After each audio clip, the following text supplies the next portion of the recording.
thousand times. The bathroom mirror stopped and smiled. Hi, we're Scars on 45, and you're listening to Pavlina's Kids Play. Holds me down. My heart's on fire. This is Pavlina from Pavlina's Kids Plays. I'm on location in Orlando, Florida, at the social with the band Scars on 45. Hello. Hello. How are you guys doing? I'm good, are you? I've heard a lot about you. Yeah? I feel privileged. Yeah, we do well, love it. Yeah?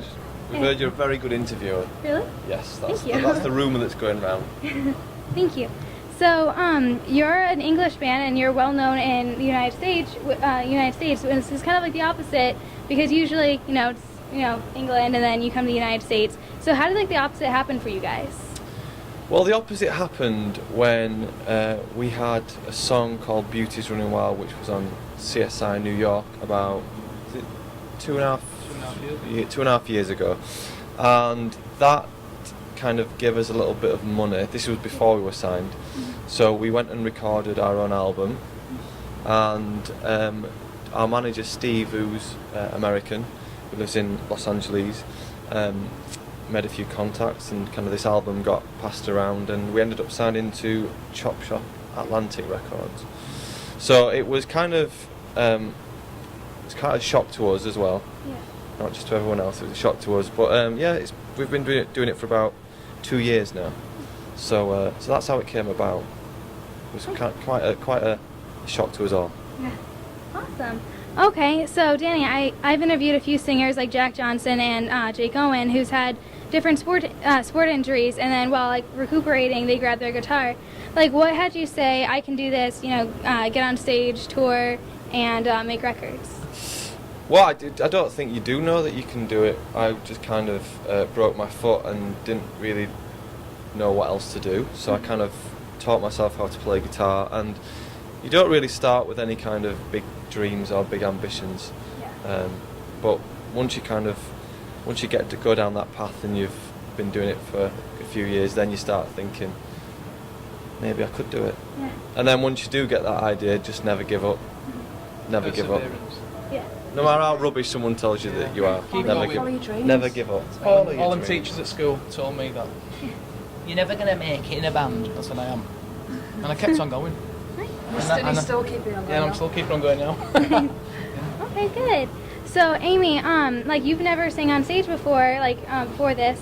So, how did your bandmates encourage you, and were you a little scared? How did they encourage me? They told me to turn round because every time I was on stage, I'd sing like this. So they said, turn round, just turn round. Let them see you first. No, they just kept saying you've got a good voice. Just let people hear it. So that's how I kept going, really. Awesome. Okay. So, if you had one discouraging moment, how did you come through it as a band, and what would it be? A discouragement, once something that happened? Yeah. Ooh. I think when you're in a band and you get to, if you're fortunate enough to kind of get signed and be in this industry, I think you soon realise who your real friends are and who kind of are on your side, and who I know it's a cliche, but they say kind of keep your friends close, really. So I mean, we've definitely done that, and we like to think that we've got a fantastic label. We've got fantastic people that work with us, and yeah, I mean, touch wood. We haven't had any major dilemmas yet.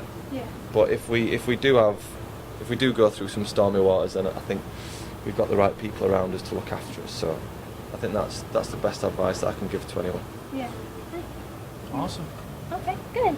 So kids have all kinds of obstacles growing up. What obstacle did you guys have, and how did you like overcome or deal with it?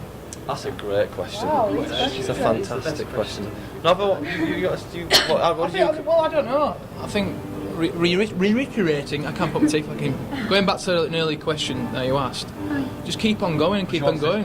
Yeah, you I know, but anything that got put in our way, even from an early stage of the band, we just kept on going, and we never listened to anyone give us that kind of negativity or anything. We just kept on going.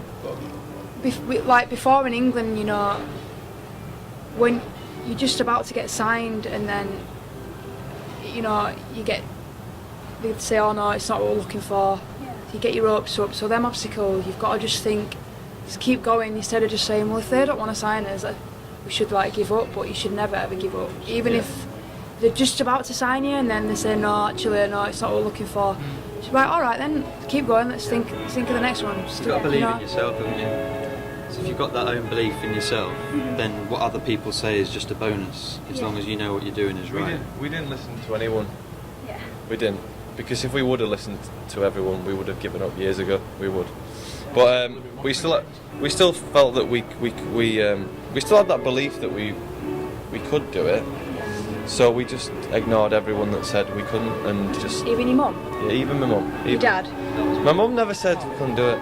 My mum just said go get a proper job. Well, my mum didn't even know that I were a singer, so she didn't even have a clue until I went, oh, I'm going to America. Are you going on holiday, love?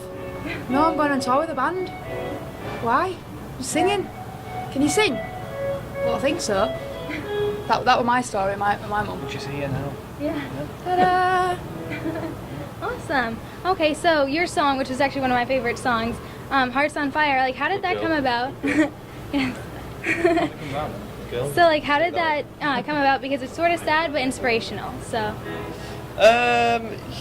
Yeah, I mean it's a difficult one. I mean that song initially was written just for one person to sing it, and then when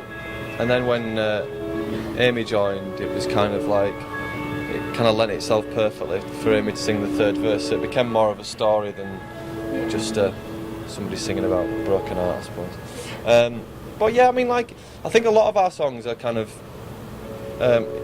lyrically about kind of difficulties that everyone goes through, you know, in a relationship.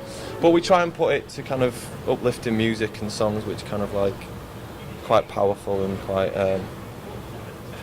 energetic, I suppose.